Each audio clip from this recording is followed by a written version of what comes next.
Bonjour Catherine Chaptal. Bonjour. Vous êtes déléguée bénévole départementale des Bouches-du-Rhône et aujourd'hui on va parler de la maladie de Parkinson. Alors tout d'abord, est-ce que c'est possible de rappeler les symptômes de cette maladie et comment on le diagnostique aujourd'hui? Alors, les symptômes, il y en a beaucoup et plusieurs, et ils ne viennent pas pour tout le monde de la même manière.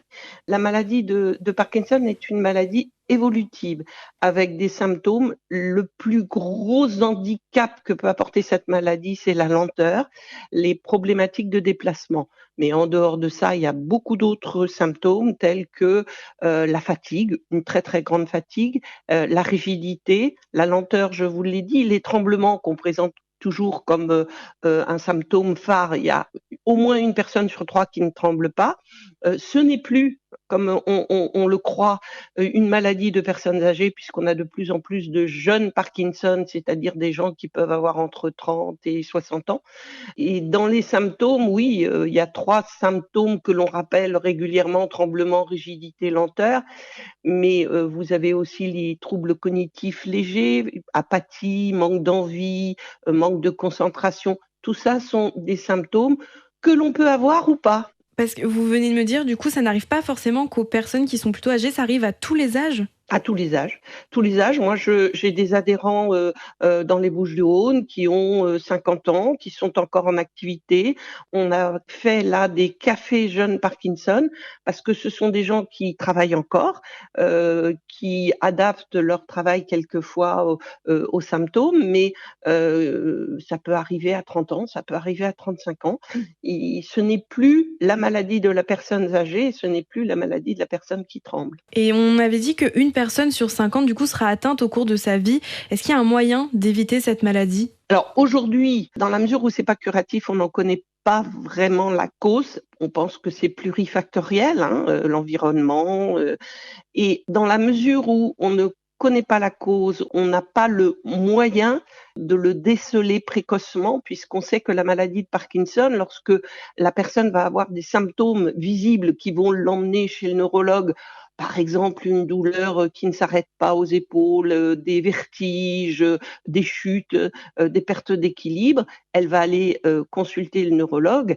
Mais avant, on sait que la maladie a déjà commencé lorsque les symptômes sont visibles. Il y a déjà des neurones dopaminergiques qui sont abîmés. Et est-ce qu'il y a des traitements aujourd'hui qui existent? Les traitements sont un petit peu toujours les mêmes, et il y a eu des avancées, bien sûr, il y a beaucoup d'essais cliniques.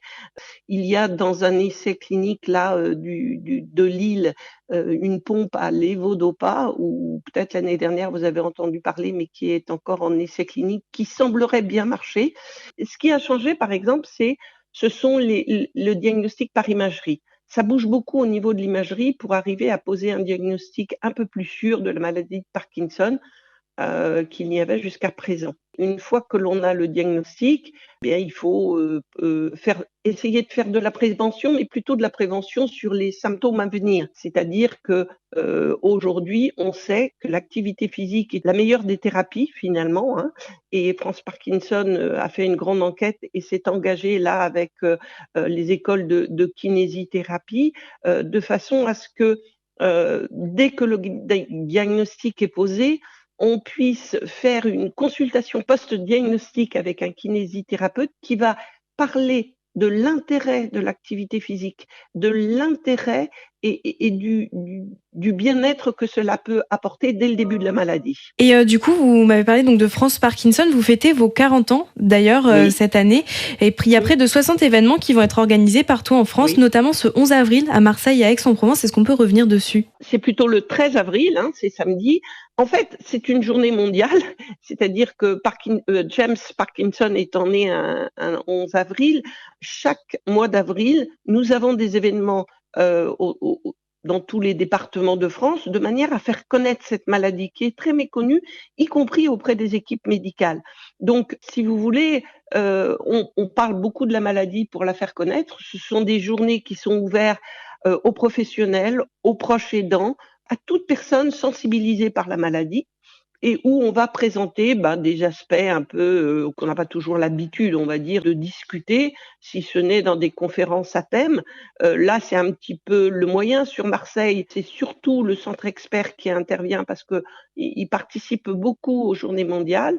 On va avoir des discussions sur l'éducation thérapeutique à tous les niveaux de la maladie. On va avoir, justement une conférence sur les nouvelles thérapies. On va avoir, une intervention sur la nouveauté en imagerie dans les syndromes parkinsoniens.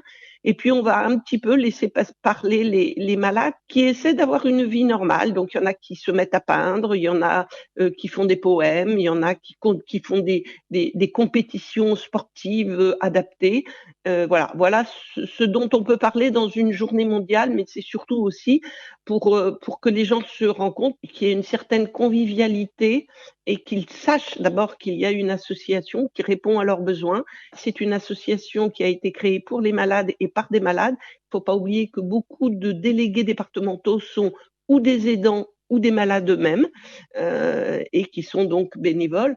Donc tout cela, c'est pour dire aussi, aux malades et aux aidants, vous n'êtes pas tout seul. Si vous voulez, l'association est là pour vous mettre en lien avec les autres. Merci beaucoup Catherine Chaptal. Je vous en prie, peut-être à l'année prochaine. Peut-être à l'année prochaine.